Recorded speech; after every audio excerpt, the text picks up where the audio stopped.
Will Gavin and Master Tess Fassian. And a squad of big-name contributors. The S Word from talkSPORT.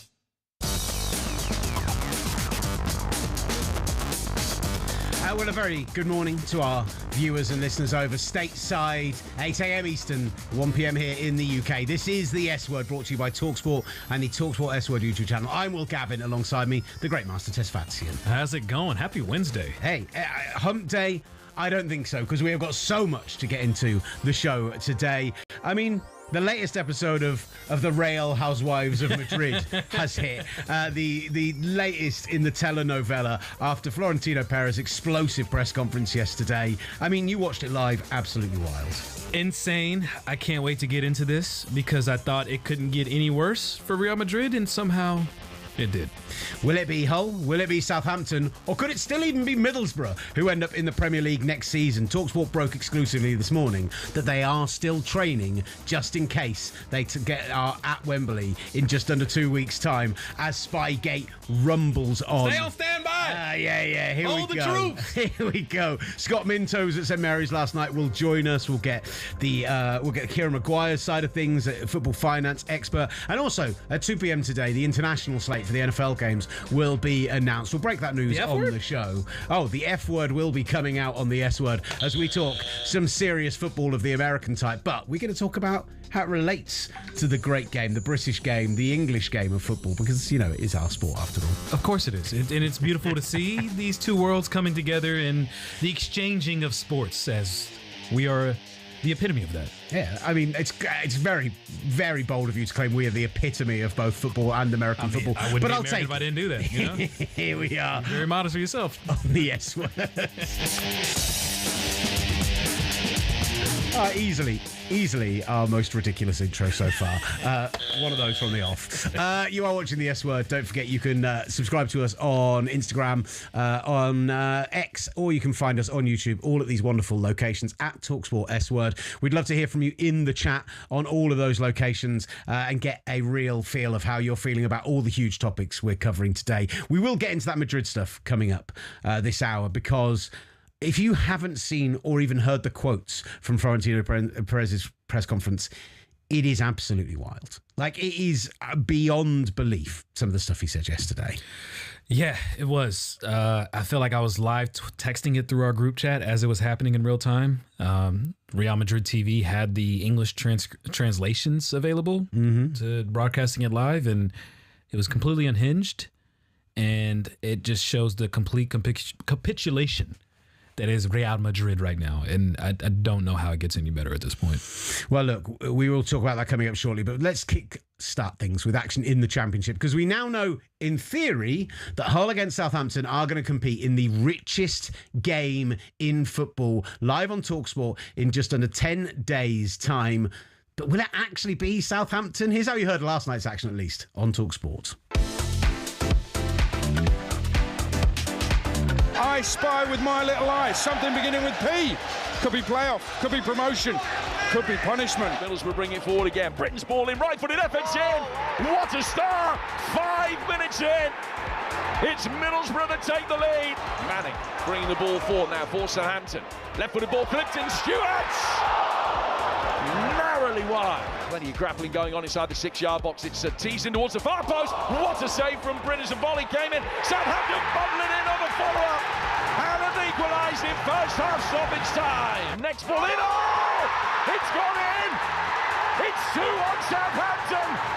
A freakish goal that might send them to Wembley! And Southampton have won! Hey, Sarah, they're going to Wembley? Maybe. Southampton 2, Middlesbrough 1 after extra time. The brilliant Jim Proudfoot. You heard Adrian Durham at the beginning. He spies with his little eyes at the beginning with P. Playoffs, promotion, or maybe punishment was the perfect way to look at this. And look, it was a good game of football. Really entertaining first half. Borough came out absolutely firing early doors. Southampton fought back. The crowd were great throughout. Like, the banter back and forth between the fans. Like, the costumes. There was a lot to love, right? But it's not what the story is about this game in any way, shape or form. let's actually hear. I want to hear specifically from the Saints manager, Ton de Rekker, because if you've not been following this story, Southampton caught spying at the Middlesbrough training ground, and there's been so much come out since then. So here he is speaking with talkSPORT after the game. It's an ongoing investigation, and the club has made a statement. I know I don't like having to repeat myself, but just ask you to respect that, because that really is the only thing I can say at the moment. Why are you not going to say now what you understand or what you want to say down the line? Because it's an ongoing investigation, and nothing that I say at the moment is going to make an impact on that. So I guess it's not easy for me. But it doesn't change. I would say something. It's just not the moment. Are you a cheat? Thank you very much. Just show some respect. Just show some respect. That's all we ask. Thank you. Thank you. Yeah, well done. Thank you. There you have it, the Southampton manager walking out of his press conference after being asked, "Are you a cheat?" Point blank. The press officer saying, "Have some respect." As I say, talkSPORT has since found out that Middlesbrough supposedly have evidence from at least 2 other championship sides of Southampton spying on their games this season and are actively seeking out further evidence. They are pushing the EFL to bring some kind of sporting sanctions against Southampton prior to the playoff final, and they are continuing to stay in training in the hope that they will get an opportunity at a crack at the Premier League, at the richest game in football. Are we going to see sporting sanctions on Southampton? We should. We should. This is unfortunately something that American sports fans are very familiar with, as you are as well. Dealing with Spygate with the New England Patriots that spanned over the period of the 2000s. During the Bill Belichick and Tom Brady era, we saw it recently in college football with Michigan spying signals, which led to them winning a national championship and being sanctioned right afterwards. My problem always is that when these circumstances happen, the punishment is always far too small and far too late. And so when you're in this predicament, if there is not an immediate reaction towards a ban, a punishment that is severely handed down, why would you not cheat? Because it has worked time and time again. It worked for the Patriots. It worked for Michigan. And as you brought up to me in pre-production, it worked for Leicester too. Yeah, listen, this is it from my perspective, right? You bring up the Patriots. In 2007, they're caught. But there ends up being proof all the way back to 2001, 2002. They win 3 Super Bowls during that stretch. They become a modern dynasty in the shape of the Cowboys, the 49ers, the Steelers, those all-time great teams. And I hate what's happened here. It's clearly cheating. I feel so sorry for Steve Gibson, who is, I think, one of the great owners in world football, let alone English football. What he's done for that club since he first joined in the 80s at 26 years old and brought them up and got them to UEFA Cup final, won them their first trophy in 120 years. Like, he is as passionate as any owner is about their club and has put so much into it. The problem is if the EFL don't actually take some action now, if they don't stop and have a sporting sanction against Southampton and stop them from playing in the playoff final, and Southampton win that game, water off a duck's back. They are not going to care, because much like the Patriots, because much like Michigan, they will have won. They will be promoted and they will be out of the EFL's grasp. They will be out of their hands. And you can't control that then. Then why would it not? If I was a team and I saw that, a club, and I saw that, I would do that next year. I would do that the year after, until it is severely punished immediately as it is happening, whether it had a significant advantage to the 2-leg fixture or not. The simple fact that the attempt to cheat, the attempt to spy happened. You should act on that. We are at a point right now where there is such a gulf between the Premier League and the Championship, where there is such a financial gulf. Like, the value to these clubs in getting promoted, £122 million in TV money. They estimate around £20 million in additional revenue and sponsorship. You get £50 million in parachute payments next season if you come straight back down. If you stay in the Premier League for a significant amount of time, it's worth even more money to you. And look, you said it. This 2-organisation, this 2-tier system, this state that English football has got into with this. 10 years ago, Leicester win the Premier League. Everyone celebrates the 5,000 to 1 shot. Dilly ding, dilly dong. Like it's a fairy tale story that is celebrated worldwide and treated with as much reverence as any story in football over the last 20 years. But no one now cares that in the 2013-14 season, Nigel Pearson's side, 102 points from 46 games, promoted out of the Championship, all while breaking financial fair play rules. They win the Premier League. They get £90 million in winnings from winning the Premier League. They get £40 million just for getting to the group stage of the Champions League, and even more when they get out of that stage. They get so much extra money in the revenue for the club and everything else. And the EFL are so powerless to do anything about this that eventually they settle out of a court of arbitration with them and they pay them £3.1 million in a fine. It's ridiculous. It just... As much as the Leicester City story was a wonderful thing to see in the moment, it just shows you that if you're Southampton, and as much as I hate it, I totally understand why a team would do it. And the fact is, if they're promoted to the Premier League, it's like a mafioso who's fleeing to a country with no extradition laws, because they just know, if I get to the Premier League and we stay there, doesn't matter.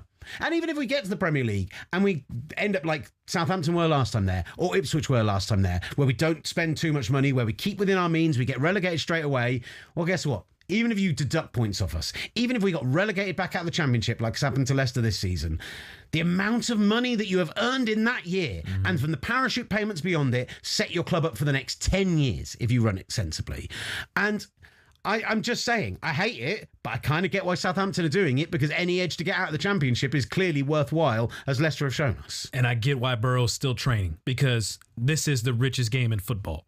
You cannot have a situation where a team can cheat their way into this position and ruin the sanctity, as much as people love talking about the sanctity of the sport here in this country, and they love talking about it globally, the sanctity of the sport when it comes to the ticket prices and all these other issues that are happening within the sport of football. You cannot speak about the sanctity of the sport and also allow these kind of cheating aspects to happen in the biggest game, the richest game in football. And it's ridiculous. Leeds had the Spygate scandal, right? Their own one. And people now brush it off, joke about it, whatever else. If Southampton got up to the Premier League, right, this year, if they play in that game, if they win it, they get up. And over the course of the next few years, they run the club well, they stay there, they push on into a top half of the table team. They become like a Bournemouth or a Brighton or a Brentford, one of these teams who's been a real success story coming out of the lower tiers of English football. I bet you in 2-3 years' time, we're sitting here angry about it right now, people will just be joking about it. And they'll probably say it's a great story, like they have time and time again. Unfortunately, it's a cyclical habit. And we must note, as much as we were talking about the Spygate situation, there was 2 90-minute matches played. The second leg, obviously, going into extras as well.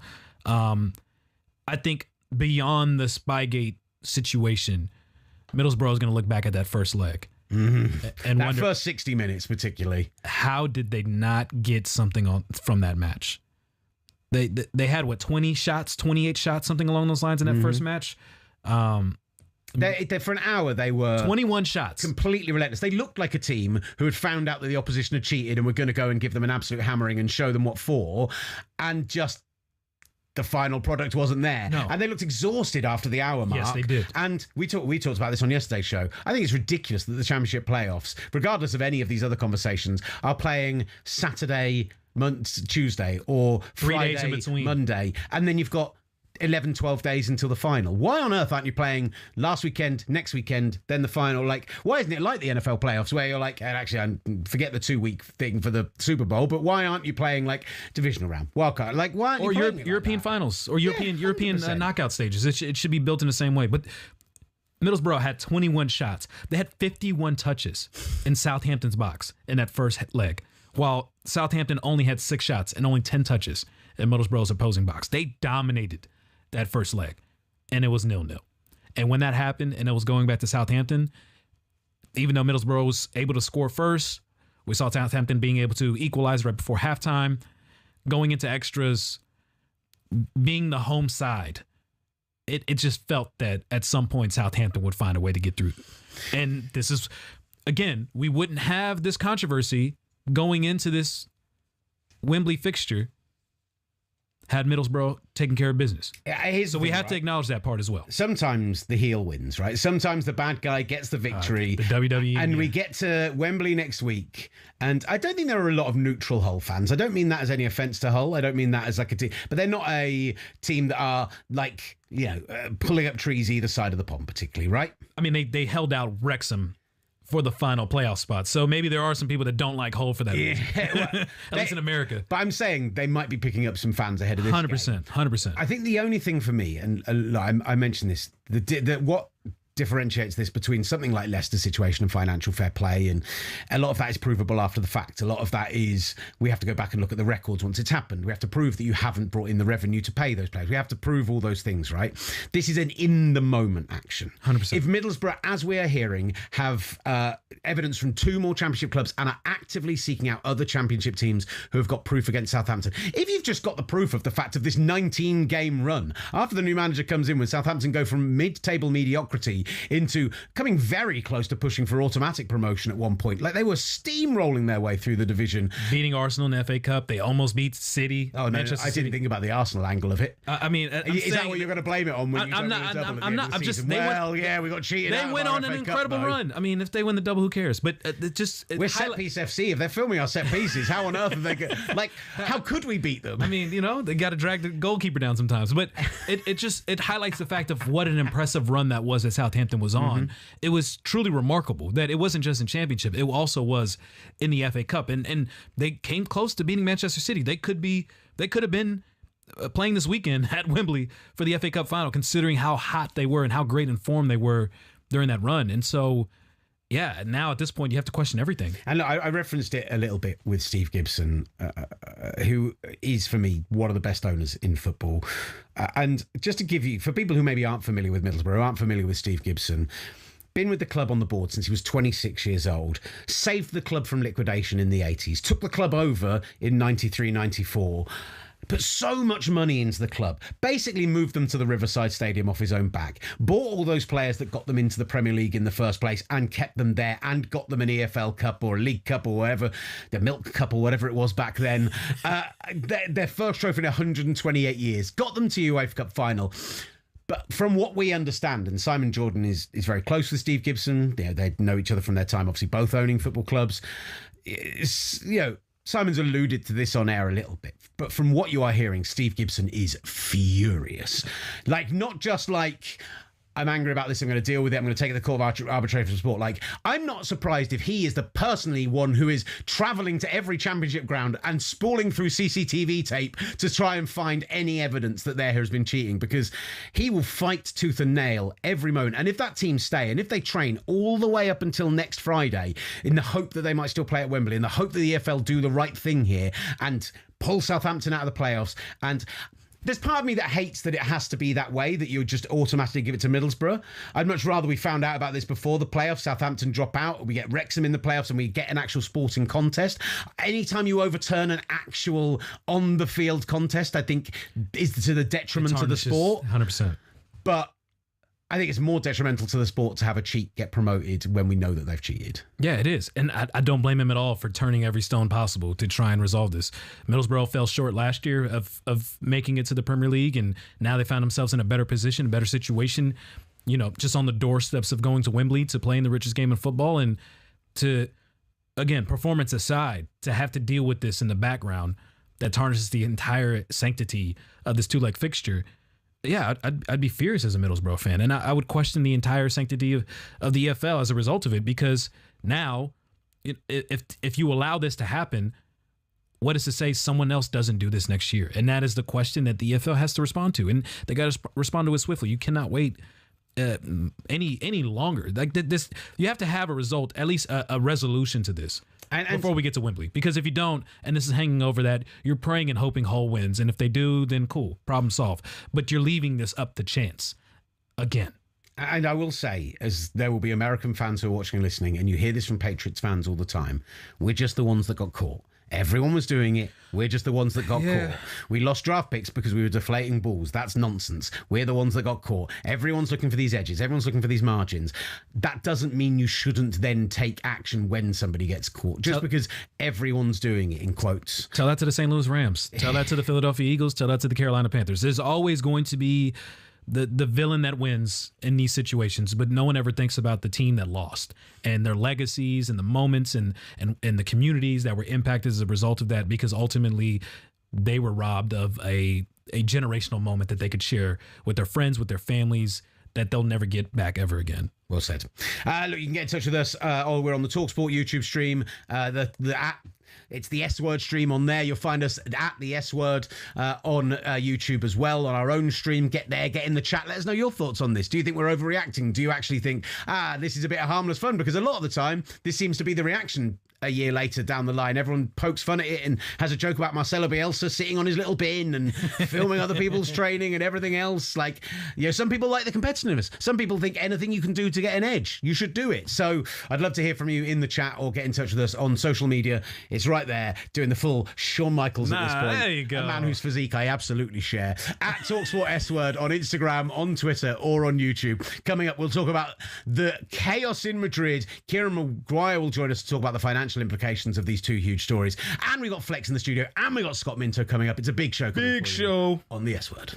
From the touchline to the terraces, talkSPORT presents the S Word.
Kickoff to the full-time whistle.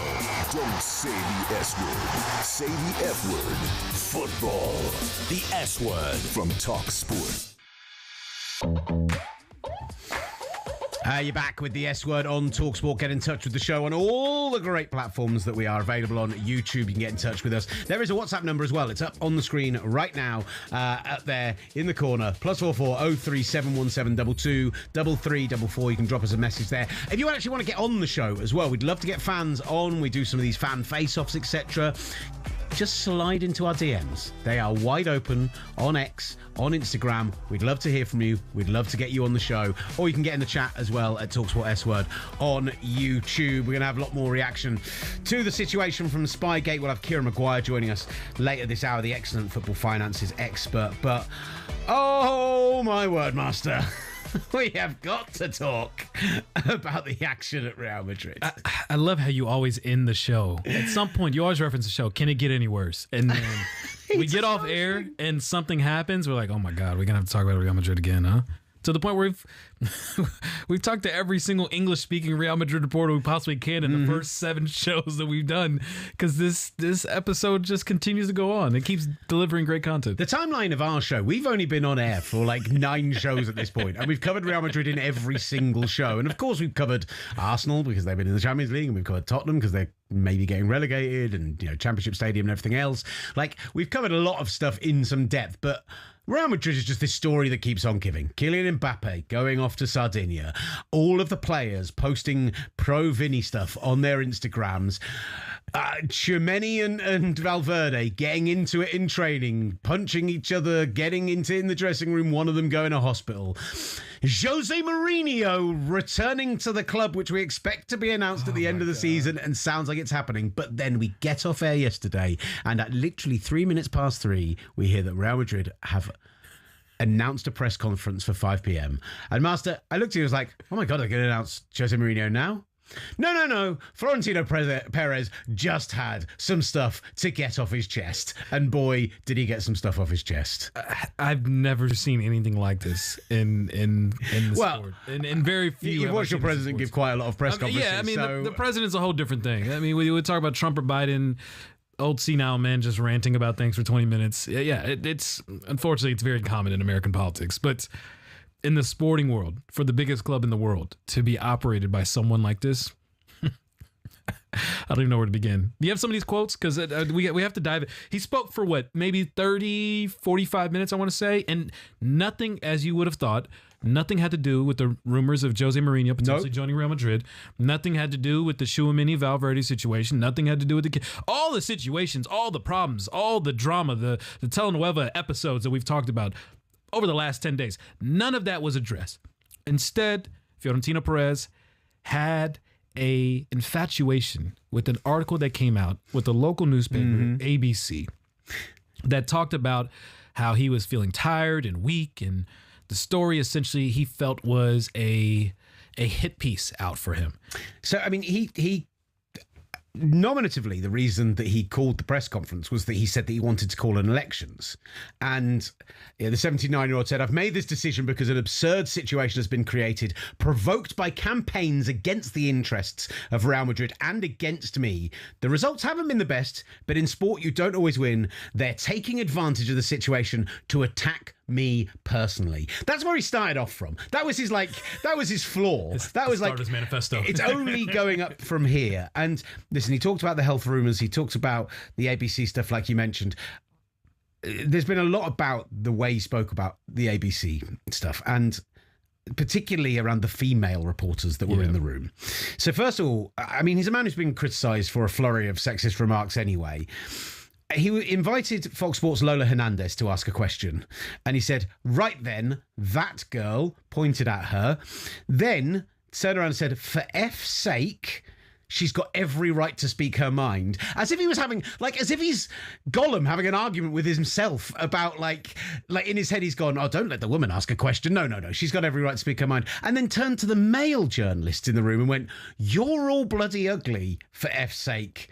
I thought it was fake as I was listening to the literal transcription. It's being there's someone who is translating these words on Real Madrid TV in English, and I thought it was an AI bot that was gone wrong. And on the ABC thing, he said, I'm announcing that I'm cancelling my ABC subscription to honour my father.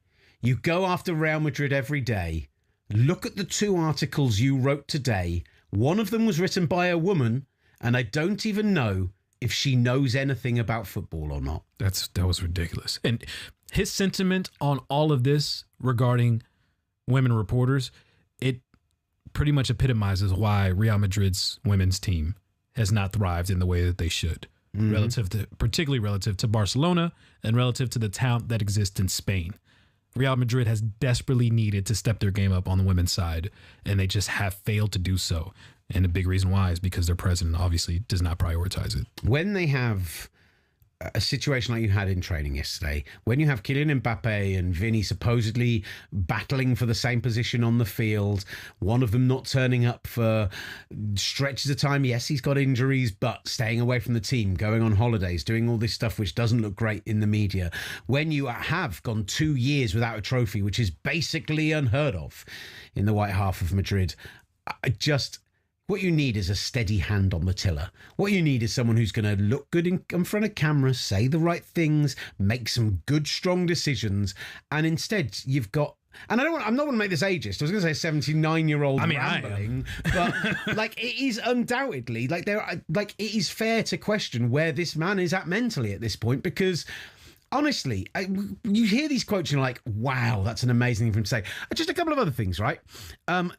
He went on this really long rant about how people don't treat Real Madrid with respect. And he said, I want to remind you, in case anyone's forgotten, this is a club with the greatest record in football history and the leader in all the most important rankings. It's the most valuable club according to Forbes, the club with the highest revenue according to Deloitte, the most valuable football brand according to Brand Finance, and the club with the highest reputation in the world according to the World Sports. This man came with receipts. He came with all of this list of things. And then the most amazing one to me was he cited hipster German website Transfermarkt and said the most valuable squad in the world according to Transfermarkt, which in and of itself, I'm not going to lie, popped me pretty hard. I was like, yeah, that's great. I'm kind of all right with that bit. But he definitely has a burner account on Twitter. Oh, without question. He definitely has a burner Twitter account. My thing though is that you can feel the pressure that he's feeling off of the decision to bring Kylian Mbappe, and that has completely backfired on Real Madrid over the last 2 seasons, going trophyless, which is unacceptable at Real Madrid. Here's my problem, Will. The reason why it's unacceptable, it's the standard in which Florentino Perez has set at Real Madrid. And so that is what the fans, the socios, they are all following in line with that. This is the expectations he had, even going back to the Galacticos. He wanted the best for Real Madrid. They expect the best. They demand the best. And when they're not getting the best, they expect heads to roll. And unfortunately, right now, they are asking Florentino Perez's head to roll because he is at the forefront of all of the issues going on right now, and very much in line with all the other old senile men right now who are just losing their minds and going on ridiculous rants like this in press conferences publicly. He created a problem that he cannot solve. And unfortunately, he has to go. Florentino Perez has to go. There's no other way around this. He has to move on. The club has to move on. If he calls on elections now, there's a chance, there's reports coming out right now. Enrique Riquelme, he's a businessman that... he had thoughts on him as well. Yeah, it seems like he's going to be the one that could be potentially going up against him, and it looks like he has well over 140 million euros backing him. He refused to name him, but instead just referred to him as the man talking to the big electric companies with a South American accent. and then said, they say that we're very bad, that we run a dictatorship. Let this gentleman we're talking about and anyone else who wants to run. Like, he's getting so combative about that stuff in front of camera. For me, I'm with you. I think he should have to go. I am intrigued as if there are some Madrid fans who don't hate this, who actually, because when it came to stuff on the field, he did talk about the fighting incidents, right? And he said this: players have been fighting every season in all my years here, but it's nothing out of the ordinary. This year it's been reported because it's been leaked from inside for the first time. They've leaked it because they're not happy. They've leaked it because they want to leave. Is the leak worse than the fight? For me, the leak is worse. And I think there are some myopic Madrid fans who will be sitting here going, yeah, Absolutely. 100%. I back this guy. I want our club to be more internal. I want us to not care about what the outside world say. I want us to operate in the way we operate. And I am like, maybe it's not the members, maybe it's not the people who are going to be voting, maybe they are right thinking and they are going to think to themselves that this guy needs to go. But there's that cult of personality thing that could be going on where people could be convinced into, do you know what? I like the way this guy's thinking. He thinks like me. And I just worry that if they call an election, he doesn't go. Going back to the leaking part, I think you're right, because there's a lot of speculation as to who is the leaker. Is it Danny Carvajal, who unfortunately has fallen out of favor? He didn't make the preliminary roster for Spain's national team. There's some beef that goes back with him and Arbiola. Danny Carvajal replaced Arbiola at fullback for the La Decima team. So is this Arbiola's, I've talked to some Spanish journalists who think this could be Arbiola trying to get back at him, making sure he doesn't make the Spanish national team. Madness. Is it Danny Ceballos, who probably is going to be out as well? He's been on the outside looking in from this roster. Is he the one leaking this out to Spanish media? Is it someone else? Everyone's trying to figure out who is the mole. I 100% agree with you. That is another underlying layer that exists in all of this. But at the forefront, at the head of the snake, is Florentino Perez. And when you see all of the dysfunction that's happening inside the locker room, it has now exploded outside the locker room, and it is seeping into every single aspect of this club that is supposed to be the biggest club in the world. And now it is at the top with Florentino Perez having to deal with the responsibility that this team has not led up to expectations, has not led up to the standards over the last 2 seasons. And it is on him. And instead of taking responsibility for this, he's coping. and that's what we saw for 30, 45 minutes is him coping, him coming with receipts, him feeling like he's not the problem for this, because someone has to be the problem. Is it Mbappe? Is it Vinny? Is it Perez? Who is the problem for why Real Madrid, with all of this talent that they have, with being the most expensive accumulation of roster players in the transfer market available, with all of these international stars and players, world-class players, how can you not win a trophy in 2 years? And yet they go, do you know what? Do you know what we need here is someone who's really going to settle things down, who's really going to not bring the drama. Come on. Who is not famed for going into press conferences and taking shots at people and taking shots at his own players, and like Jose Mourinho. If I speak, I am in big trouble. Yeah, I mean, I think if any of us speak, we're in big trouble when it comes to Jose Mourinho right now. Do you see Iker Casillas on X Yes, today? I did. Saying, I have no problem with Mourinho. He seems like a great professional to me. I don't want him at Real Madrid. I think other coaches would be better equipped to coach at the club of my life. Personal opinion, nothing more. I got to tell you, Iker, I think it's an opinion that a lot of people will be agreeing with right now. And I think you're in for a wild summer, right? 100%. Mourinho coming in. 100%. All of the conversation about what's going to happen for Mbappe versus Vinny, how they're going to restock up front, what they're going to do with the creativity in midfield. Lots of players potentially leaving. Valverde, Tchouameni, Arda Güler is somebody who's being linked with moves elsewhere. Gonzalo Garcia, can they keep hold of him, considering if you're going to play Mbappe through the middle, this great young talent who's coming through, who's 21 years old, is he going to want first team football to prove himself? They could see a massive exodus. They could actually see a team that's not won anything in 2 years get worse over the course of this summer, and with a manager who's only going to bring more drama. It just seems balmy to me. Can you blame any single one of those players? Oh no, I would be one of those rats jumping that ship immediately. Especially if you were part of those teams that won those 2 Champions League trophies before Kylian Mbappe got there. You've won every single trophy possible within Spain, within Europe. Go do what Casemiro did. You can go to Manchester United, find your way there, be beloved at a different club. There's so many endless opportunities for these players to go on and move on.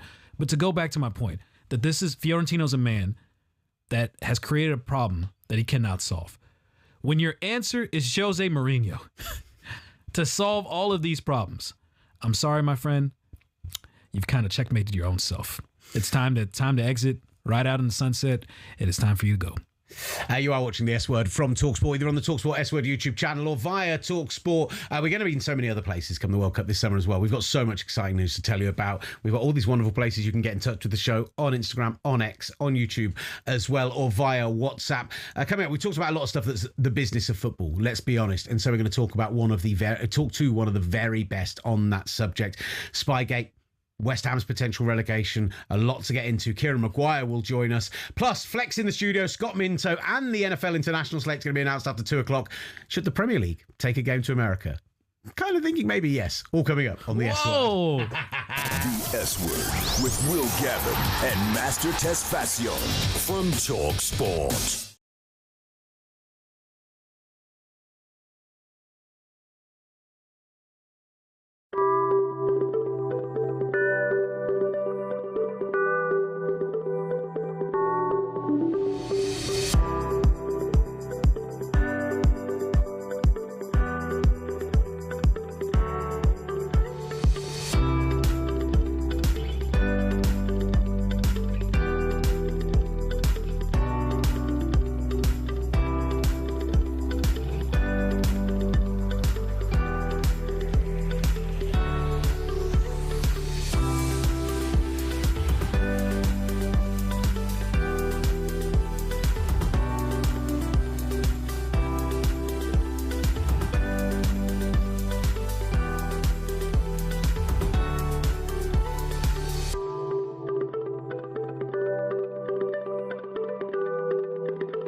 talkSPORT presents The S Word.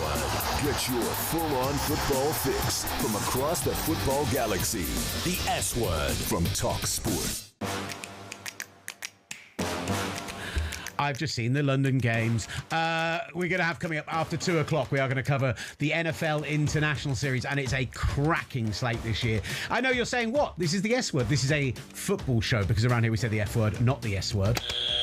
If you're going to soccer at me, we will be covering that because we're going to talk about it from a football perspective. We have an American, an Englishman who have covered the NFL for many years here.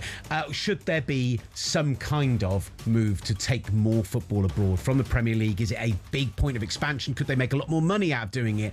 Or is actually football already such a global sport that it doesn't need to take games abroad? So we'll talk about that after 2 o'clock. Plus, Flex will join us in the studio. The news that Anthony Gordon has agreed a contract with Bayern Munich, although the two clubs right now are pretty far apart on what the fee's going to be. And we've got Scott Minto coming on. He was there last night on the South Coast as Southampton made their way maybe through to the playoff final. But it's a topic that we are going to talk about with our next guest, because when it comes to the business of sport, he's one of the very best doing it. And there are a lot of topics right now which cover up the business of sport, whether it be promotions, relegations, or even the idea of taking a game abroad. I'm delighted to say the wonderful football finance expert Kieran Maguire joins us. Kieran, how are you today, brother? All good, chaps. All good. You are interview number 8 of the day. It has been it's been a busy one, to put it mildly. We'll be the best one. I'll tell you that much. Great. The brashness of Americans. I would have said.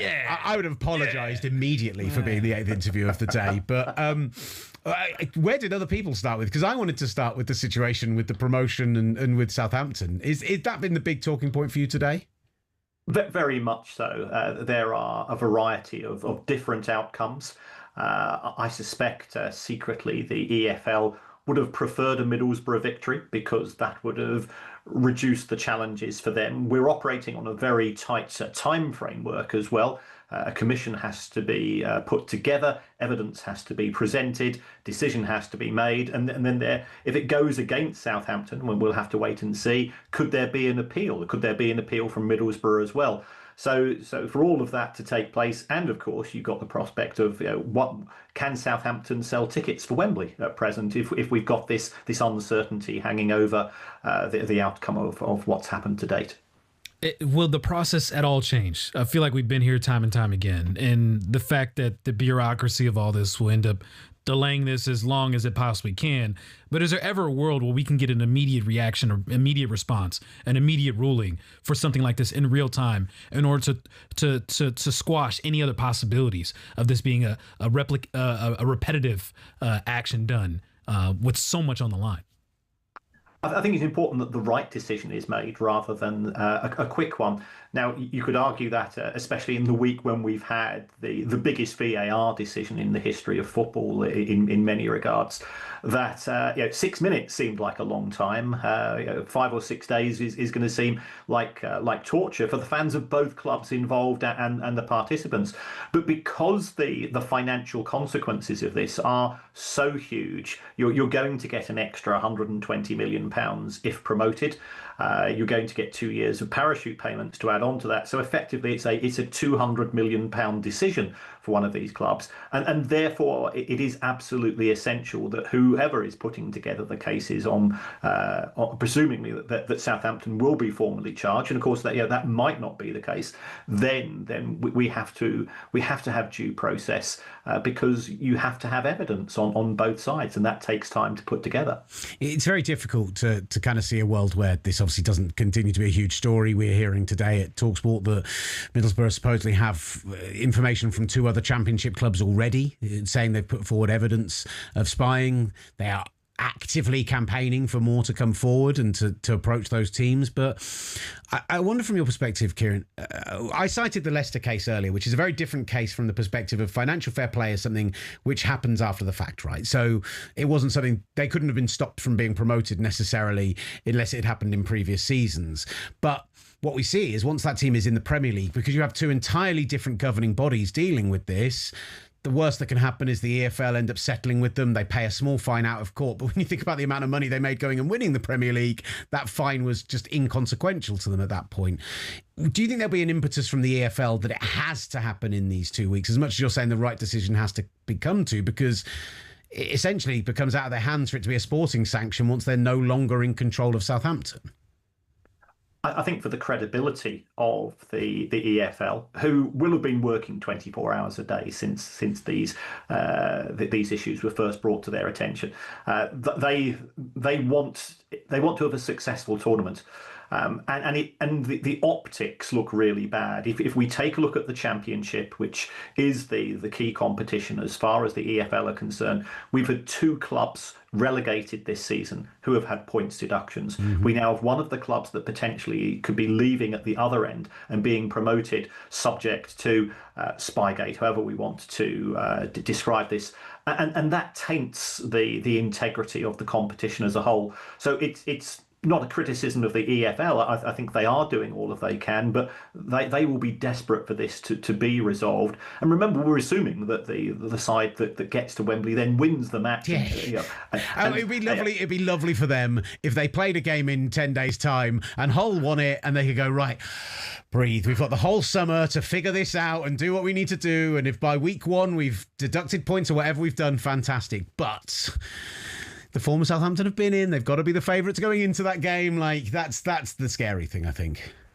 It is. And if it's a case of a commission being put together and a decision being given after the fact, then Middlesbrough, if Southampton are found guilty, they would presumably have to work out what we'd probably call an insurance value. What is the probability of Middlesbrough getting winning the match without Spygate, then beating Hull, and then doing that as a proportion of the money which they would have generated from a minimum of 1 year in the Premier League and all that brings. If this decision, or if this had been brought to the attention of the EFL during the season, and the standard tariff would have been a points deduction, could that points deduction be applied if Southampton are promoted?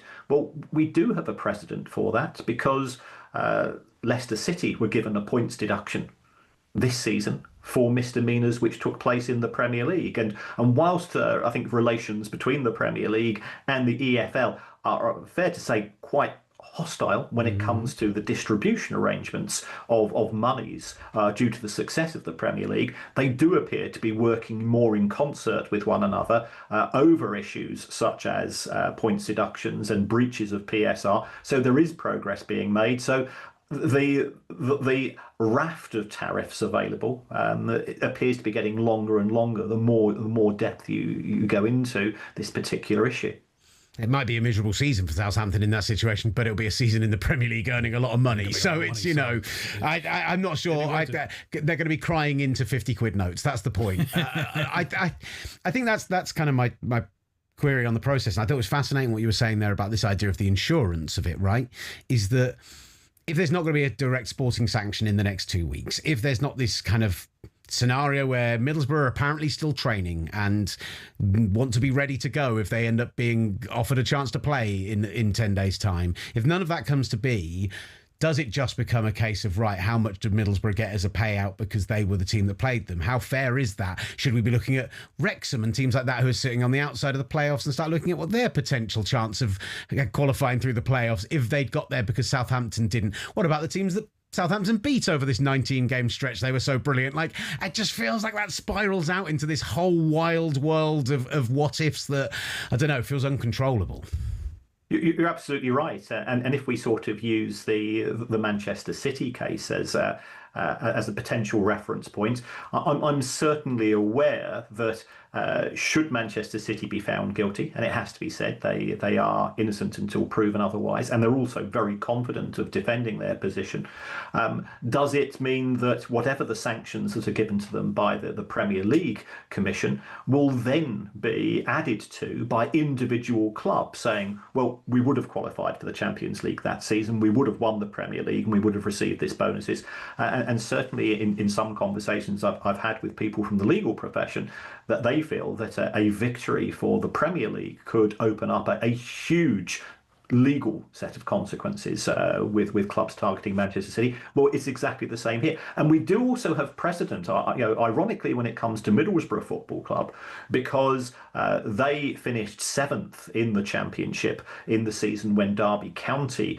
got into the playoffs, and Derby County was subsequently deemed to have manipulated their finances in order to comply with the PSR rules, and they were subsequently given a breach. And by all accounts, Middlesbrough and Derby had to come to a financial settlement. Now, this was a case of the misdemeanor was found out later. Because we are operating in real time with Southampton, it creates a further layer of complexity when it comes to a decision. Now, I want to switch from championship promotion to the Premier League relegation battle, because last night as I was on my phone, I saw the mayor speaking out about West Ham's relegation odds. Explain to me like I'm 5. How does West Ham's relegation impact taxpayers and become a financial burden for people here in London? Well, when West Ham negotiated the lease at the London Stadium, which was negotiated on very favourable terms to West Ham, and that's not a criticism. If you go into negotiations and you do it well, then you deserve some credit. But what we have seen is that since moving into the stadium, that there's been an annual accelerator in rent. So it has increased from year to year. But even so, West Ham are probably paying somewhere in the region of £4.5 to £5 million a year. Now, the costs of running the stadium are borne by the local authority, effectively by the London taxpayer. But looking at the comments made by Sadiq Khan yesterday, it would appear that there is just like players have to take pay cuts when a club is relegated, it looks as if the landlord will have to take a pay cut. And I find this unusual as somebody that's had quite a few jobs in my life. And if I'd ever gone to my landlord and say, I've just moved jobs, will you reduce the rent? They would have laughed at me. So how on earth did the negotiators on behalf of the landlord agree to such a tenancy arrangement? It's already losing money as far as the London taxpayer is concerned, because the maintenance costs and so on exceed the rent that is being generated. But it would appear to worsen that position by another couple of million sterling. And West Ham, just in general, if we look at their ownership situation right now, we're hearing about shares being bought up in potentially there could be more controversy around the club in the future. But as a team who could get relegated and have so many question marks over their heads right now going on, as much as, okay, they get a reduction in rent, that's nice for them. They don't sound like a club who are going to be in a very strong position when they do get relegated, if that's what happens. Yes, there does seem to be a degree of a lack of stability at the upper echelons of West Ham United, and I think it's always good to have somebody steering the ship with whom you've got confidence, and that confidence seems to have ebbed away. Florentino Perez might be available to do a job in the not too distant future. Right. There we go. I mean, what are the odds of Mourinho being the next manager of West Ham? I'm not sure as yet, but that would be full of intrigue. But what we have seen is David Gold, who was a part owner of West Ham. He sadly passed away a couple of years ago. It looks as if the shares that he owned are potentially going to be sold and split between David Sullivan and Daniel Kretinsky. But who's going to have the ultimate sort of day-to-day operational control there? We've seen the rather bizarre decision announced in terms of Karen Brady. With 5 matches to go before the end of the season, she resigned. And by all accounts, this has been on the card for some time, according to press reports. But that itself, when you want somebody to be able to making decisions, why did we see Arsenal fans in the home end at West Ham? Was that anything to do with a lack of control, a lack of decision making at board level or operational level? It's a concern, I think, and for anybody that that's grown up with West Ham as sort of that traditional. And I'm old enough to remember 1966 as well as that club. No, it's a shame, regardless of who you support. Look, it's a fascinating situation and one that we will be closely monitoring, and we really appreciate your time because brilliant stuff as always. Kieran Maguire joining us. Check out his very fine work, Price of Football, on social media. Brilliant book by the same title as well. Well worth your time if you're intrigued in such things. Master, in the next hour, Flex joining us in the studio, Scott Minto joining us on the championship situation, and we're going to talk about international expansion of the Premier League and football in general, because the NFL international slate is being released and they are taking more games than ever abroad. Should we be considering doing the same for our beautiful game? Let's get it. Big hour coming up. Bringing all the biggest football debates. Stateside, The S Word. from talkSPORT.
S Word, featuring Will Gavin and Master Tess Fassian. And a squad of big-name contributors. The S Word from talkSPORT. Big hour on the S Word and another big hour coming up for you, Master. I'm so excited to get Flex in the studio with Master. If you don't follow Flex on social media, he's a brilliant Man United commentator, and I introduced these two. In fact, I didn't even introduce you. You just met in the office and just went in the at green each room. We other. just dapped each other up, and all of a sudden, Fireworks. I'm telling you, in 20 minutes' time, I expect full-blown fireworks in this studio. We'll also be joined by Scott Minto, the former Chelsea and Benfica defender. We'll talk some Jose Mourinho with him. He was at Southampton last night as well for the game. But we've got some nice breaking news. What do we got? Well, this is, I told you, there's the different bit of breaking news we'll get to in this section, which is my favourite bit of World Cup related breaking news I've seen in a while. Give it to me. First and foremost, talkSPORT is your home in the UK for the NFL. I personally am the play-by-play guy for all of the international series games and for the Super Bowl. We broadcast games every single week. Sunday Night Football, we have deals with the Jaguars, with the Jets and with the 49ers to broadcast their games as well. And, you know, we are your home on UK radio, and I think, honestly, in UK media, we do the most expansive coverage of the NFL, the brilliant stuff the guys do on the website and everywhere else. Going to Super Bowls, always being a prominent and present. Just refusing to let go, just hanging on to it for dear It's been life. wonderful. You guys have had a big role in the contribution to the growth of the NFL in Europe. That's too kind. And more importantly, that growth has led to, I would say, maybe the best international slate of all time, because we have got the announcement of the international slate for 2026. We are going to be in Melbourne for 49ers Rams week 1 of the season, which we already knew was the game. And we already knew that in week 3 in Rio, where Ollie Hunter on the other side of the glass is going to be for talkSPORT, that it's going to be the Baltimore Ravens and the Dallas Cowboys. I suspect this Cowboys fan next to me. I might be seeing you there, Ali. I might need to learn a couple of those Portuguese words. Yeah, I think I'll take a play-by-play by you guys. Hey, I'd love to jump in. I'm done. It's happening. That was a signature on a contract, just verbally. Week 4, week 5, week 6, the 3 London games for this season. Talk to me. The Indianapolis Colts are the road team to face the Washington Commanders at the Tottenham Hotspur Stadium, if it's still a Premier League stadium at that point. They'll still play there, but good game. Yeah. I would say good game, not great game, but some superstars there. We didn't get to see Jaden Daniels in Madrid this year. No, we didn't. Washington coming back with that. They had a big draft this year. Indianapolis put up a monster performance against Atlanta in Germany this year. Jonathan Taylor with a hat trick. That was a fun game. That was a really fun game. Friend of the show, Jonathan Taylor, of course, my buddy. We hung out on Radio Row. I should also note, when Washington first came to London in 2016, a young whippersnapper named Masters Fati made his first trip to London, covering that game. Washington versus the Cincinnati Bengals. The first ever tie in international game history. It was. Yes. A lot of missed field goals. Yeah, that was a weird game. That was a weird game. But ever since then, I've been smitten by the city. So I'm very grateful for the NFL International slate. It's great to see Washington coming back. There you go. Back-to-back games for the Jacksonville Jaguars. We already knew that was going to be the case. In week 5, they're going to face the Super Bowl champion from 2 years ago, Philadelphia Eagles.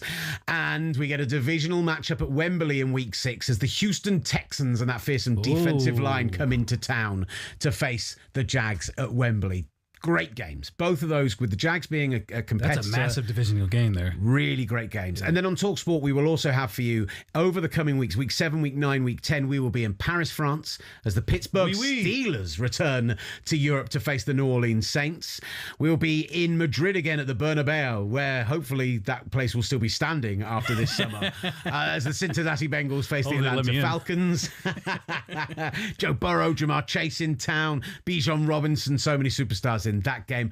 The New England Patriots, fresh off their Super Bowl loss this year, will be heading to Munich, Germany to face the Detroit Lions. And then the Mexico game will be the San Francisco 49ers facing the Minnesota Vikings. That's been a playoff game in recent years. They've been 2 competing teams. A great slate of games. We'll have every single one of them live on talkSPORT. Super exciting. Tremendous slate. And it's great to see it continue to expand. Great to see it returning back to Mexico after all the construction work that was being done on Stadio Azteca for the World Cup. It's great to see it back in Mexico, where it really all started, the international series. Oh, that's a bit harsh on Toronto, but... yeah, but you got Buffalo the there. Bills going 5 miles up the road doesn't really feel like quite the same as going and playing in the Azteca. Seeing it in Mexico at first, it really opened up the eyes of what is possible for this, and seeing it in London, being at Madrid with you last year as well. Funny story. I was sitting next to a woman. Her son happens to be the kicker for the University of Virginia, watching that Madrid game, which it wasn't the greatest of games, let's be honest. But I mean, there were 4 goal line stops on 4th down. It was really absurd game in overtime. It was like hard to wrap my head around what was going on in that game.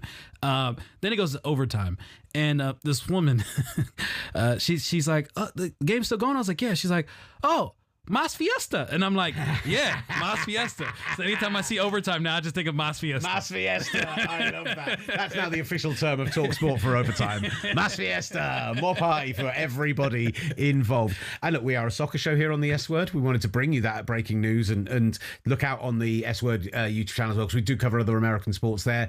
The NFL UK GM Henry Hodgson will be on H&J this afternoon. You'll see him on the station as well. And we're going to do an episode across the formation with me, Ollie and Sam after the show, right in this very studio where we react to that slate of games. But it does bring us back round to that conversation once more of the 39th game of should the Premier League look to international expansion? Should there be a push with the growth of soccer in America as it is, with the 60 million fans there, with the Club World Cup, with the World Cup coming up? Should they look at this as an opportunity and say, there's money to be made there? Let's stop the pre-season friendlies in the heat and let's play a real competitive game of soccer abroad. Soccer. Yeah, I deserve that. I mean, you get so how badly you press the button, but I would love to see a meaningful soccer match from one of the top 5 European leagues played in America. We tried last year with La Liga, and unfortunately it was nixed after the announcement. And Serie A also tried in Australia, and that was nixed as well. The pushback that has happened from Europe of moving one of these games to America or somewhere abroad is not well received here as it is in terms of Americans moving NFL or NBA games or MLB games to Europe or abroad. I would love to see it as a continued effort to push the growth of the sport, especially after the World Cup in the United States. And the facilities, the capabilities, it's all available there. The question I have is, would it be another game in the same way the NFL has added an additional game and potentially adding 2 games when it expands to 18 games? Would people want to do that in the Premier League to create that extra generated revenue so it's not a loss to home game? Considering there's more talk about reducing the size of the Premier League when you consider that it's considered an advantage for Liga, for Bundesliga, that they have smaller divisions, less games in a season, that helps them in Europe, that helps them in international slates. Like, that feels more the direction the Premier League wants to go rather than actually expanding. I think with TV money nowadays, it should be more games, Mas Fiesta. That should be the absolute approach, because the fact is, you look at what the NFL are doing with their slate this year, right? Thanksgiving now has the 3 games on Thanksgiving. There's going to be a Wednesday game and a Friday game around Thanksgiving this year.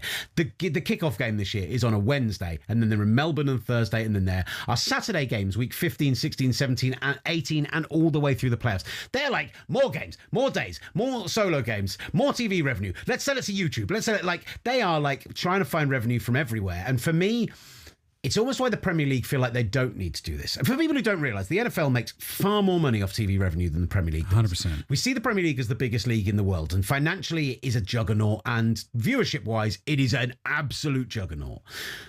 But the 3-year Premier League TV deal is the equivalent of a 1-year NFL TV deal. Like, they know how to make money, the NFL. And they looked at the American market and they went, how much true growth is there at this point? How do we keep our fan base expanding? How do we keep making more and more money?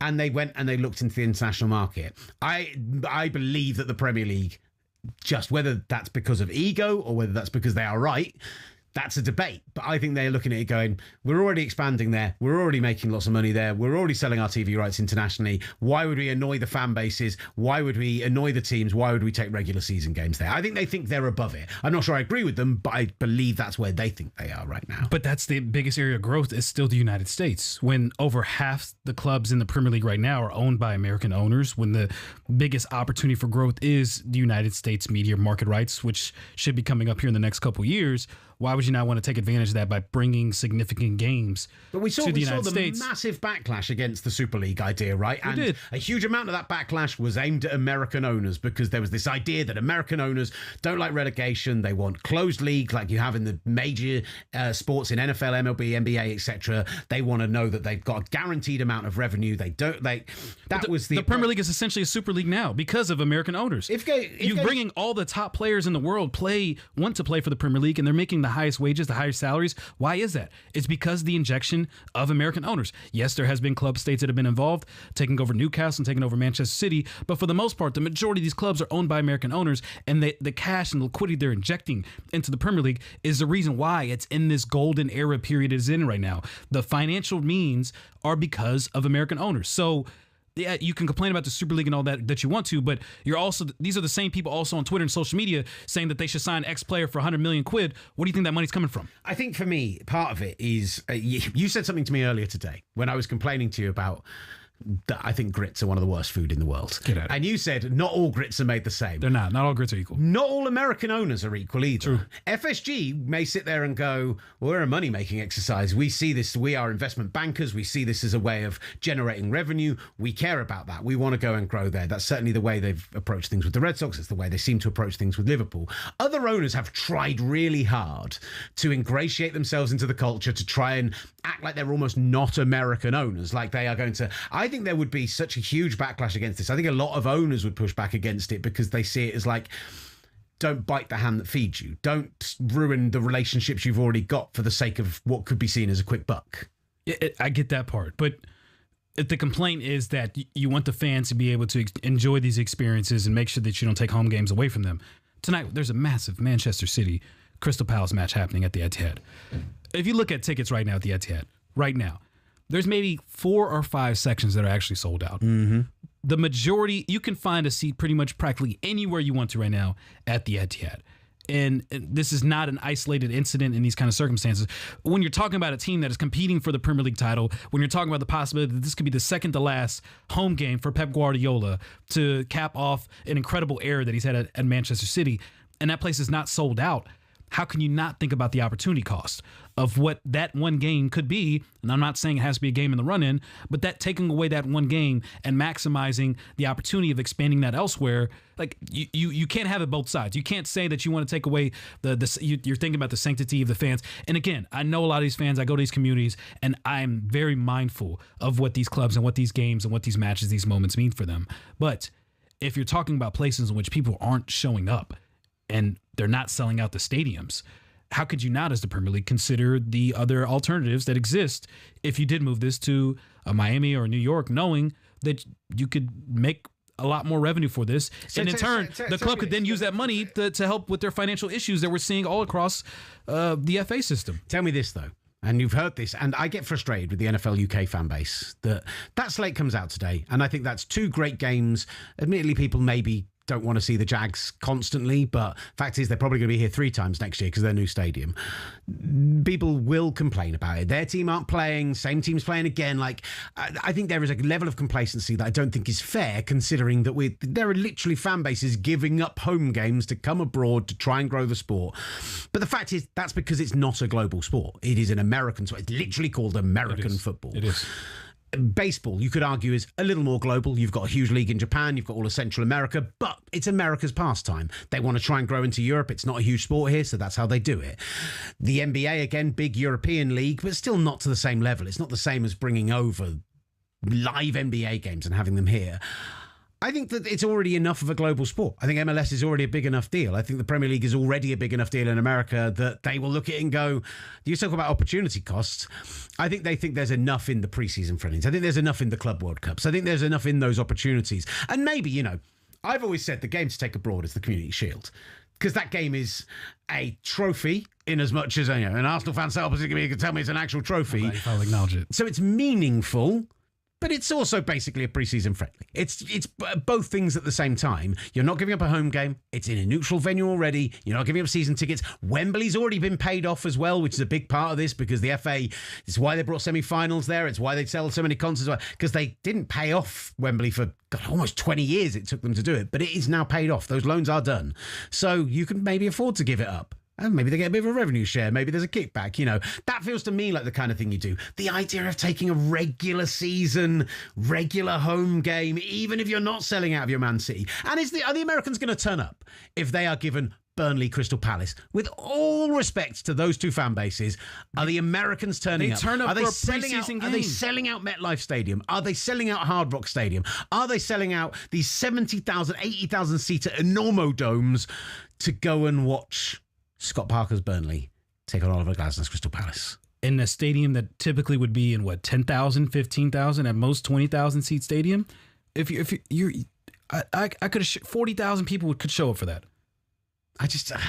You'd have to have some sort of hook. I understand. I think with the first time they have to take a big game, right? I think the first time you do it, Arsenal, Man United, Chelsea, a big brand surely has to be the ones. Even if they're a road team, away team, depending on which side of the pond we're talking from, surely there has to be one of those teams involved. Otherwise, you're kind of killing yourself before you even start. And that's what La Liga tried to do, right? Yes, they did with Barcelona and Villarreal. But the problem with there was how was the financial distribution going? I mean, obviously the fans were upset, and you saw the players protesting, and then it was nixed right afterwards. But the other part to this too was, how do you break up the financial aspect of that? They were going to fly out Villarreal fans because that was a home game for them to the United States so they can experience and watch that game. I'm sure you'd have to do something similar for season ticket holders in the Premier League so they can experience that match and experience that moment.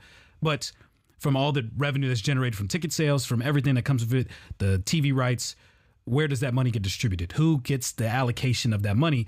Because now we're talking about... We're getting into World Cup territory. We're getting into financial fair play and how that impacts what you do in the summer. And you know, you look at clubs like you talked about, teams that are battling relegation, that extra 10 million, 15 million is massive in terms of improving your roster. To talk out both sides of my mouth when I say this. Because you teased it by saying they should bring it here. They should bring it to the United States. The Jacksonville Jaguars... come and play a game here every year.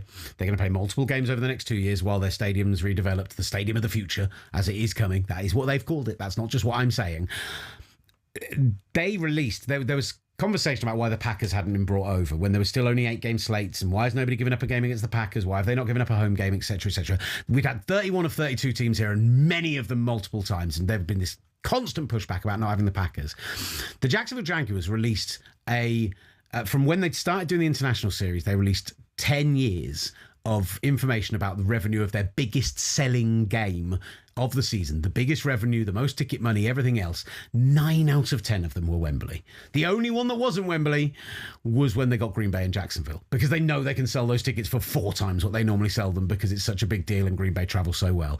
But 9 out of 10 years, it eclipsed anything that they made while they were at home. And you're not even talking about the merchandise. I'm always shocked about how much... You're going to have to talk I don't want to keep picking on Burnley. You're going to have to talk a Wolves. You're going to have to talk a relegation-threatened team, or maybe a Bournemouth, a Brighton, a Brentford. Teams who are Michael B. Jordan, part of the minority investment owners of Bournemouth. That could be a great fit. There's a lot of these American owners that would kill for that opportunity to do so. The thing that I find very funny is how I see more Jaguars gear in London than I do pretty much anywhere else outside of Jacksonville. But maybe even in Jacksonville. Yeah, probably. But credit to them. They saw the marketplace. They beat first to market, and now you have a ton of Jaguars fans here that spent a lot of money and follow the club. So that is the opportunity that exists for whatever that Premier League team is. And maybe that is the difference between you becoming a consistent relegation battled side that's bouncing back and forth from the championship in the Premier League to being a mid-table or potentially someone that can compete for a European spot. And listen, there's part of this, back to talking out both sides of my mouth, there's part of this that I do think football fans are too myopic about this stuff. I obviously think that way because I love the NFL and it comes over here and I commentate on it and everything else. Trust me, if you decided you wanted to, make your family holiday that year to go and watch your team play abroad, if you knew the revenue that was coming in, if as a season ticket holder you got some kind of deal on it and everything else, you're going to have the time of your life. It's going to be the best occasion of going to watch your team. It's going to be sensational. Go to Miami. Go to New York. Have a ball. Have a blast. Spend the whole weekend. Bring the fam.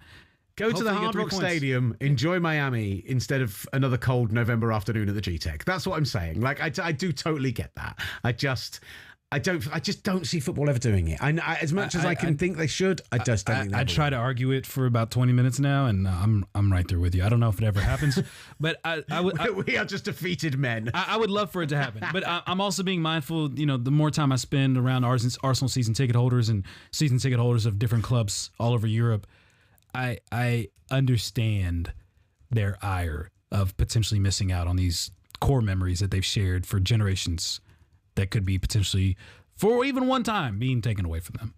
Beautiful stuff. Look, maybe we just wasted 20 minutes of everyone's time. We did. But it was entertaining. At least the NFL's coming to Europe. Yeah. Last Fiesta. Last Fiesta. We will be there at every game with talkSPORT. You'll get great coverage across the S-Word YouTube channel and of all of the other action going on. Still to come this hour. We'll be talking a bit of Manchester United. Got the great Flex coming in the studio, and coming up shortly, Scott Minto will be joining us. He was at Southampton last night. He has his ties with Portugal as well from his time at Benfica. Lots of Jose Mourinho chat to get into. That'll be a lot of fun. All coming up for you on the S-Word. The daily deep dive into the world of football. The S-Word from talkSPORT.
talkSPORT presents The S Word. high energy exchanges, fiery fan reactions, and the biggest football debate. The S Word. From talkSPORT. You're back with the S Word on talkSPORT. Keep getting in touch with the show. You can get us on X, on YouTube, on Instagram, everywhere. There's some great stuff coming out from the show already today. We'll have some clips coming up for you a little bit later. If you've missed any of it, you can scroll back through as well. We've put a lovely menu at the side just so you can do exactly that and find out what else is on the show. Flex is going to be joining us in the studio in the moment. Paul Scholes had some fiery stuff to say about Marcus Rashford yesterday. We'll get into that with Flex. And Master Scott Minto will join the show. We got Portugal. We got Southampton. We got loads to get into. Yes, we do. But you teased last segment that you had some breaking news for me, and I thought it was the NFL Internationals League. I did have something else? This is a talkSPORT exclusive. Exclusive. This is a exclusive line from our very own Ben Jacobs, who we had in studio the other day. Friend of the show. And it would have fit really nicely into our last conversation about the international and the Americanication of sport and taking sport abroad. talkSPORT can officially reveal that FIFA are set to ditch the single-player walkouts at the 2026 World Cup after using them at the Club World Cup. It's understood FIFA are now trialling a new form of walkout rather than committing to a traditional football entry. Plans are currently framed around trying to promote all players, but not mirroring the NBA approach of doing the one-by-one introductions, the ridiculous one-by-one introductions they did. Forward. Oh, my God, it was Number 9. I love American sports. I love going to watch the NFL, the NBA. I love going to watch them in stadium. I love, like, you still get it with the NFL with the home team where they pick a unit each time, whether it's the offense, the defense, and they introduce all of those players one by one as well.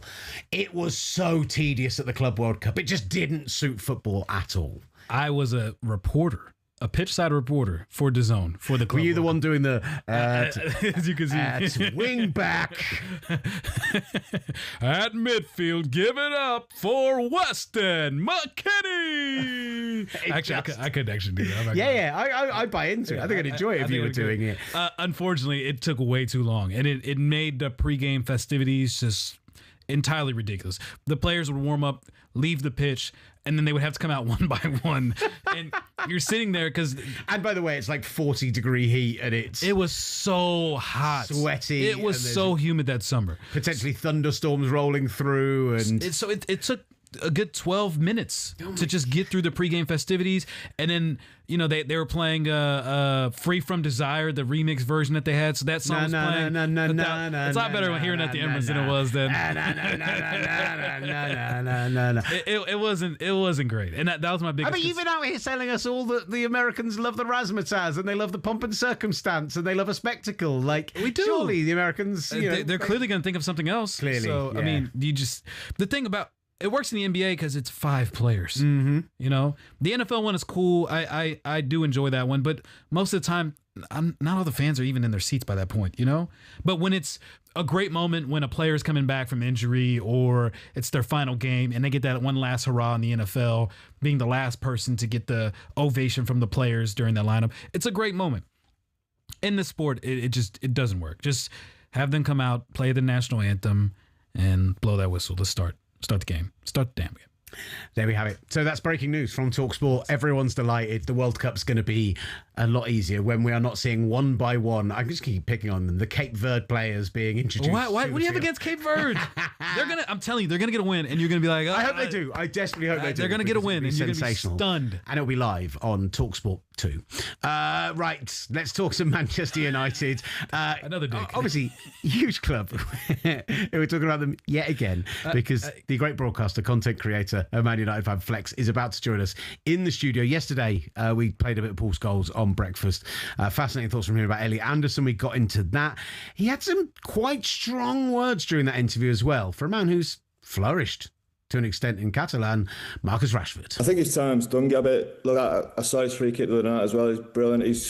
I don't think he's played a massive amount of games, but as you say there, his numbers are quite good. I just think when he was at Man United, I think he'd lost a bit of love for the club, to be honest. He didn't really want to be there, it looked to me at times. So I think for that relationship to be healed will be quite difficult, and I'd expect him to stay at Barcelona.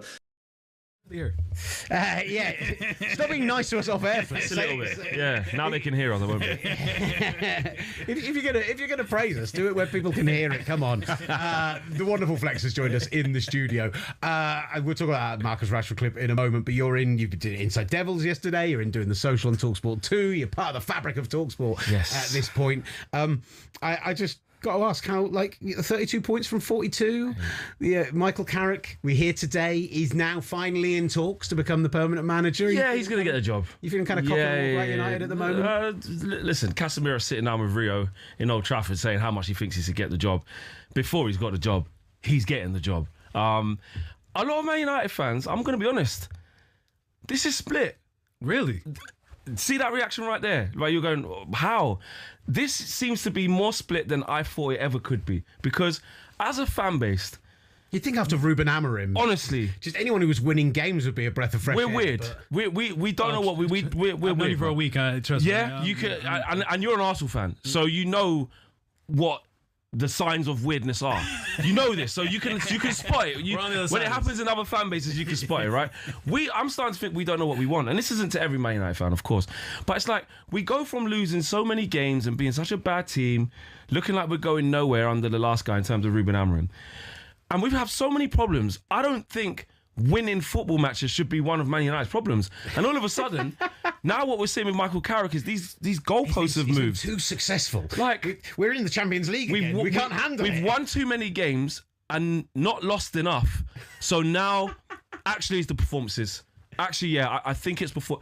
Actually, the subs are too late.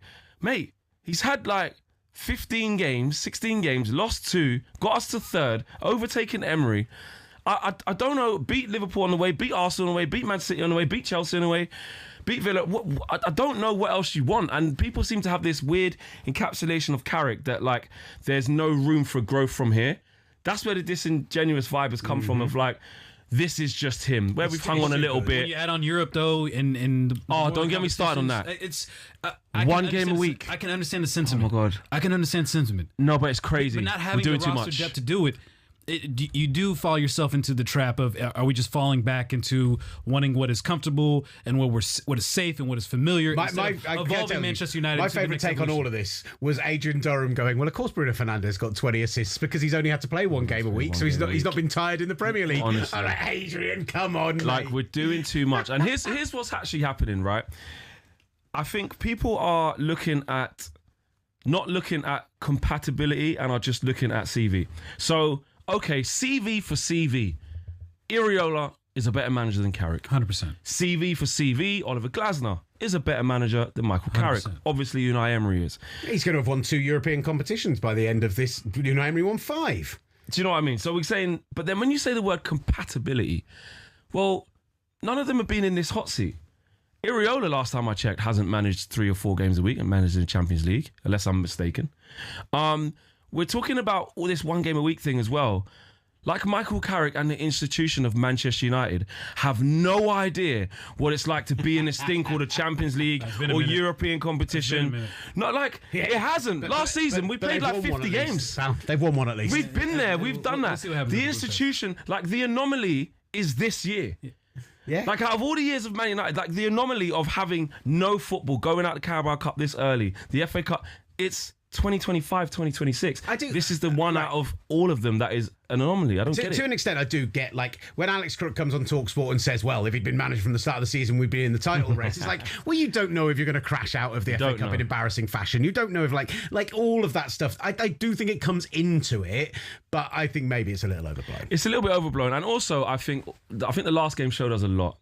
When you peel off the plaster of the squad and you start having to make changes and you see what we really have, we're cooked. The team needs so much investment, and I think that's why I've been a little bit more. Take the results aside, which is the most important thing, which Carrick has earned. Mm-hmm. I've looked at the squad and gone, guys, we can argue about the manager all we want, and you might think Carrick's not as flamboyant. You might think he can't manage more than 1 game a week. You might have reservations because we had Oli. That's fine. Look at this squad, guys. If Ineos don't deliver on the squad depth and the quality that needs to be injected into this squad, it can be Iriola, it could be Emery, it could be Glasner, whoever the sexy names that people want apart from Carrick, we're finished. we had one central midfielder to play against. And you're only going to have one come the summer anyway. Do you see what I'm saying? Casemiro's going, Ugarte's going. We only have Kobe Mainoo for our whole midfield department. So we need to buy 3. We need fullbacks. We need another forward. We need another striker. We actually need a lot. So you're not going to get all that, though. No, we're not. Well, we need at least 5 players. Your we need best at least 5 players. 33 years old. 5 players. Your best player's 33 years old, and you need 5 players. We can get 5 players. You think you can get 5 players? We just got 4 in the last window. Yeah. Who do you think those 5 players are going to be? Because all I hear is Anthony Gordon. I hear Elliot Anderson. You guys want... No, I think you guys want Wagyu steaks with the... no, we just want to build. Cafeteria budget. We just want to build. And actually, the budget has been reinstated by getting back to Champions League. So there's money to spend. We need to pick up... I'm not silly. Like, we can't go and get 3 A-side midfielders. Like, we can't. You can't go and spend 80 million 3 times on a central midfielder. No, I think we'll get one strong one. That's what I was going to say. Yeah. Do you think they go, right, Elliot Anderson, it's going to cost us 100 million to outbid City? I don't think they get him. But then... You don't? No, not Elliot Anderson. We need to. I just don't feel like we're going to get him. A lot of the noise of rumours, reports are saying, he's going to go City and Tonali. A lot of noise coming out of the club is that... You can't. You can't. Like, in terms of... what City are going to put down, and they're always going for big titles and stuff. You want players who want to be there. Look, we tried to rival City for Semenyo in January. He chose City clearly, and good luck to him. But maybe Pep might be leaving as well. So I don't know, but I just think we can only go for players who want to be here. Elliot Anderson is top of my priority list. We have to really, really try. And Tonali. But I think a lot of Man United fans have given up on Baleva because he's had a little bit of a dodgy season. But he's young. Like, you're buying the next up-and-coming guy. We need ingredients like that in our squad. A couple of guys in Real Madrid who might be available. I wouldn't bring both of them just in case, but we have to get Tchouaméni. No, we have to. We have to be there. No interest in Fede Valverde? I mean, obviously, yes. You see the baggage thing of like, oh, look what I don't care. It does feel a little bit like that. Superstar player becomes available. United get involved in the conversation. Numbers go crazy, and like as long as that, you see the numbers go crazy. Because what's been reported is like 70 million for Tchouaméni. Yes. 100 million for Elliot Anderson, or 100 million for Tonali, or 70 million for Tchouaméni. Yes, absolutely. What did you do for Casemiro? Was it 70, 80 million? Something it's about 65-ish up. Yeah. And you're paying for someone that's younger in its prime. Yes. I would do that for Tchouaméni in a heartbeat. You have to do it. I think he's one of the best in that position in the world. 100%. At his day, he'd be a tremendous fit with Kobe. Next to Kobe. Look at me. I'm praising Man United. This is the show for, sensible guys to come on here and give their opinion and, have a little bit of a vibe. You two have been put together and, I feel safe. Okay, because when we first met, we was a bit combative because you didn't think Arsenal was going to do what they're doing right now. No. And then I come in the green room yesterday. They still might not. Master, I keep having to tell you this. They still might not. I need to insert a little English pessimism. No, but I'm not... Because what'd you say yesterday? You said congratulations, you won the league. What'd I tell you? And you done the Arsenal thing of it's not over yet. No, it's not over yet. It's not over yet. He's been in London for too long. Yeah, exactly. He's caught the gene. This is not the American coming out. No, it's not. 3 months ago, he's like, quad day, baby, leg day all day. You knew what was coming in, man. Just damn. You're not going to do it. They're not going to do it. They're not going to win the Champions League. Here's my thing. I'm a bit worried. Will. We need to talk. Let's have this talk right now. Well, I don't have a problem with Arsenal winning the Premier League. I'm not one of these Man United fans. Because they're not going to have an asterisk next to it. Well, I'm not one of these Man United fans that hates Arsenal so much that I want Manchester City to win a league over them. Like, I support Man United. Okay, so out of Liverpool and Man City to win the league, who I thought it would be, fair enough, go win that. This Champions League thing is an issue. Because here's why. Everything says you're not supposed to win that game. PSG are by far better than you. On paper, off paper, on the pitch, off the pitch, in every facet of football, all right, go ahead, PSG excel. Go on. However, as a Man United fan, I know what it's like to actually win European trophies when you may not be the favourites, when things are going against you. 99, we all know how that went. People sometimes forget in 99 that you were horrendously outplayed. We got battered. 85 minutes. 100%. It should have been 3 or 4-0. It's over. Yeah, Schmeichel's making saves. They're hitting the woodwork. Like, we're toast. So I'm going, man, last 5 minutes, I mean, what can we... And we win, right? Even in Moscow, of course, I had to wait for John Terry, Mr. Chelsea, great striker of the ball, Mr. Chelsea. One of the all-time great football moments. To slip and fall over and hit the post. But in that moment, we're done. He scores the pen, it's over. So I know what it's like as a fan of a club to win something as big as the Champions League when you go, I just couldn't see it happening. And I'm worried that these guys get this Premier League, They turn into lunatics. Something just manufactures. And then PSG just it's just a night where they just don't do what they're meant to do. You know, Like what the we World Cup final. you know what we need is we need Man City to actually win their next 3 games. If they drop points against Palace tonight, if they drop points next week, then I think Bournemouth. I think Bournemouth will be fine. I think Bournemouth they're going to drop points anyway, and you win against Burnley. Bournemouth's in great form right now. The other part to this too, as you talked about Arsenal, are you feeling the sentiment that Arsenal could potentially do the double because of what happened at West Ham? Because the attitude, I've seen a shift since Sunday from you. It's happening. It's happening. The fact that got overturned and Arsenal, yeah, and rightly so, by the way. Yeah. Again, I'm not one of these Man United fans that's like, why did they put my boxing gloves down? Foul. No, but listen, I was promising everyone fireworks. No, but I can do the banner all day. Hugs and high fives. But you know what it is? I think I've conditioned myself for this moment for a long time. We've had our fun, Will. We've laughed at them for 23 years, 24 years. How many years is it? 22 for the Premier League. 22 for the Premier League. Champions League. And forever. I have to hold on to this for like 10 more days. So we can still believe. No, I'm going to manifest the hate for the Champions League. Like Dembele, Kvaratskhelia, like let's go, let's turn up, right? I'm Parisian, right? But I might get a PSG shirt. Yeah, wear it on the Friday. Let's do it. Let's do it, 100%, because that we have to manifest. The Premier League, bro, we had our fun. Second again on Ole, the bottles and stuff. They've been knocking on the door. They were gonna do it. They were gonna do it at some point. At the same time, Michael Owen comes on air last week and says, if they finish second 4 years in a row, that's a really great achievement. I'm like, come on, Mike, it would be horrendous. Yeah, they're in that weird space where nothing but first will do. So what will happen for you if Arsenal does the double May 31st? Where will you be in London? Well, what would happen for me, it's very simple. You just start going, it's coming home, it's coming, football's coming. Mate, we got a World Cup to think about. We ain't got time to think about you. We get excited about Bukayo Saka. Yeah, Declan Rice, great. Yeah. You're a Champions League winner. Let's go win the World Cup. Yeah. Ben White's injured, actually. Who else is Arsenal in there? Lewis Skelly, get back in the England squad. You play now. We need a left back. Eze. Let it all work out. Give me a what? If you do that all, yeah, there's no point. I ain't got time to hate. I'm saying bring me in. Come May 31st. Bring me in, bro. They're not your guys anymore. They're our guys. And we're going to be against the USA. In your own backyard. Don't start that now. Don't start that now. Cutting in from the right. Because if we get England USA, I promise you. What was it 0-0 last time? Yeah, you guys don't beat us. Remember that. You guys don't beat us. But to answer your question, I'm saying bring me in. I haven't got time to be like, oh my God, Arsenal won a chat. Okay, they're happy. They're in a good mood. Declan Rice in the form of his life. Brilliant for England. I'll just the ultimate bottlers. Switch the narrative. England national team. That's what you're switching to. Hey, listen. Don't use that word, okay? The ultimate bottlers. England in the World Cup. From the USA. You have never seen England win a single thing in your life. And listen, you come here. What the USA was it? The Confederations. What's the thing? Confederations Cup. We won Confederations Cup. You come with that on the world stage as well. You don't do nothing as well, but host. You got all the nice stadiums for us to go to. I've seen us. Our under 21 team would win the Confederations Cup. Don't worry about it. Have you guys won the Confederations Cup? No, we're not in it. Exactly. We won in what was it? 09. We don't want to be in the Confederations Cup. Okay, I'm glad that like geographically we don't need to be in that. Okay, that's fine. You can keep playing Malta and all the other teams that you beat up in UEFA. You see, I can't wait for this, and this is what's going to happen, because you're probably going to go out in the groups and just have to keep hosting people. Like, you got to keep the lights on. No. You know what? No. You got to keep. I tell you what I want. When you're going to be out, I want them to finish third in their group, and I want on July the 4th, in that round of 16 game, England USA. Please. Independence Day for us to just go and teach them. Just, when have you guys ever taught us a lesson in this sport? Rob Green's not involved this time. The golden generations you guys have presented what?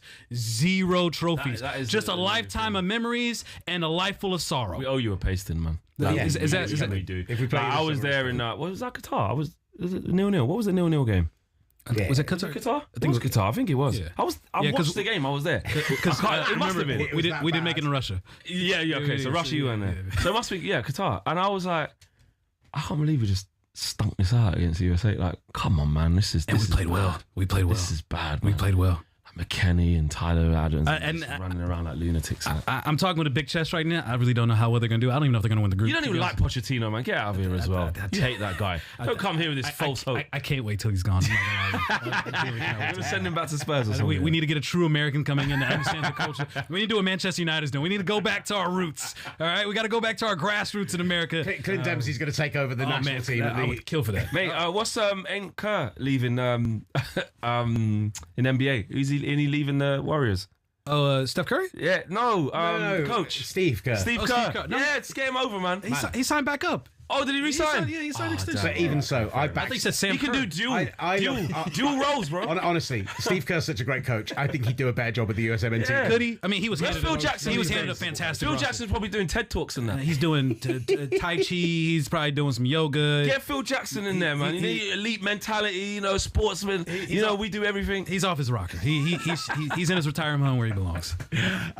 Good fun, Flex. You're welcome in the studio. Literally anytime you're in the building. Thanks for having me. I appreciate it, by the way. I've really enjoyed the start of this show, man. Thank you, man. Keep up, boys. Keep up. We'll keep it going because the S Word is with you for another 15 minutes. And Scott Minto's going to be joining the shows at Southampton last night. He can talk some Jose Mourinho with Benfica as well. And yeah, all the great action across YouTube, across Instagram, across Twitter. It's all there on the side of the screen. So get involved with the S Word. Around here, we only use the F word. talkSPORT presents the S Word.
talkSPORT presents the S Word. Listen again and subscribe wherever you get your podcasts and on the talkSPORT USA YouTube channel.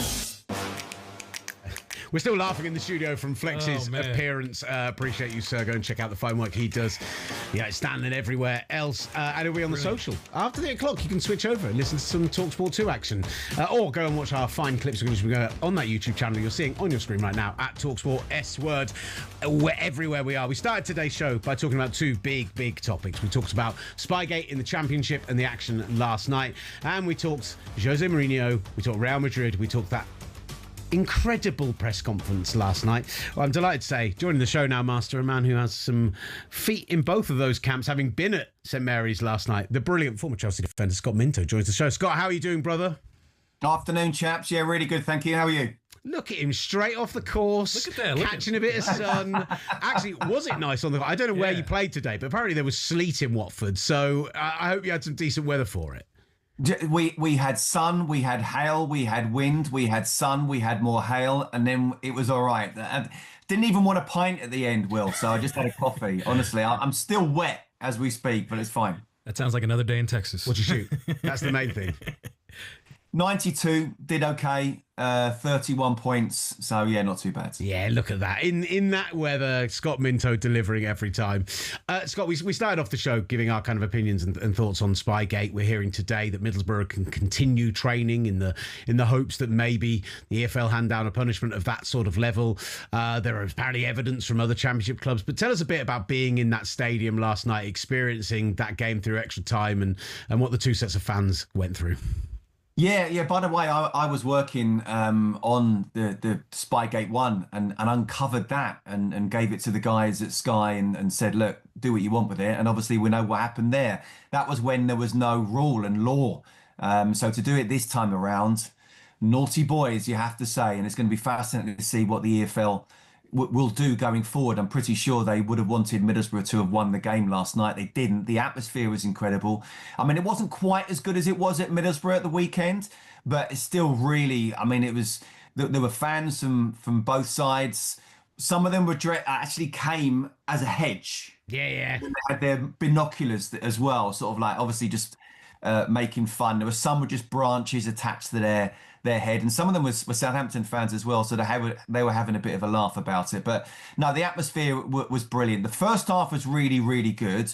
I thought it would go even more end to end in the second half and extra time, but I think 1, they were a little bit tired, and 2, you then start to realise actually we are, not that far away from the richest game in world football, over 200 million pounds now it's worth to get into the Premier League. So it was just that last minute moment of a great ball coming in, a defender perhaps a little bit tired, a goalkeeper not sure if he's going to get the touch, and that was the winning goal. But we all thought it would go to penalties. Cross or shot? Cross or shot? What was it? It was a cross. That was definitely it was a cross. That was definitely a cross. It was 100% a cross, but that's what you do if you put the ball in the right area. You never know what can happen, and I likened it to, even though it was quite different. But you remember the Enzo Fernandez goal at the weekend at Anfield, the free kick. This one was in open play, but if you put the ball in the right area, if no one touches it, then the keeper just has to think that someone will touch it. He didn't, and then you're reacting too late. So yeah, well done, Shea Charles. Considering all the controversy that we've covered ad nauseum at this point, do you feel for Middlesbrough, or do you feel like they squandered an opportunity considering how well they played in the first leg and had nothing to show for it?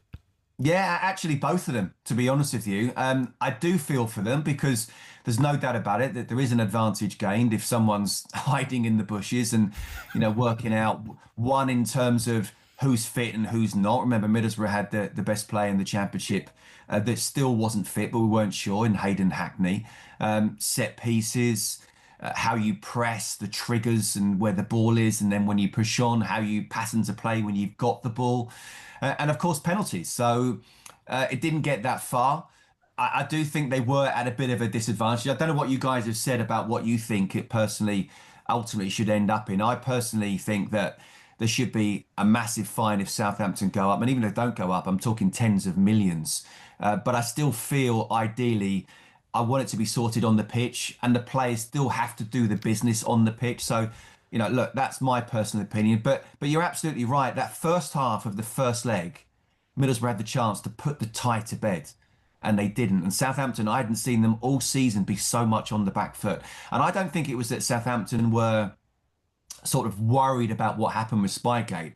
I think it was almost the positive effect of Spygate, plus the fans when you saw them beforehand, the flares, the smoke, the tens of thousands, and you could see how passionate they were about that. And the players were interviewed before the game and said that's really got to us and we're really up for this, and they showed that. So they had the opportunity in the first half of that first leg, and they didn't put it to bed then. Yeah, a huge agreement in terms of the on the field stuff. Look, for me, it's a case of, had this come out 3 weeks ago and Southampton are knocked out of the playoffs and Wrexham replaced them and we get a tournament with 4 teams who deserve to be there and everything else, then that's fine. But at this point, it just questions all integrity. And said this, we had Kieran Maguire on earlier.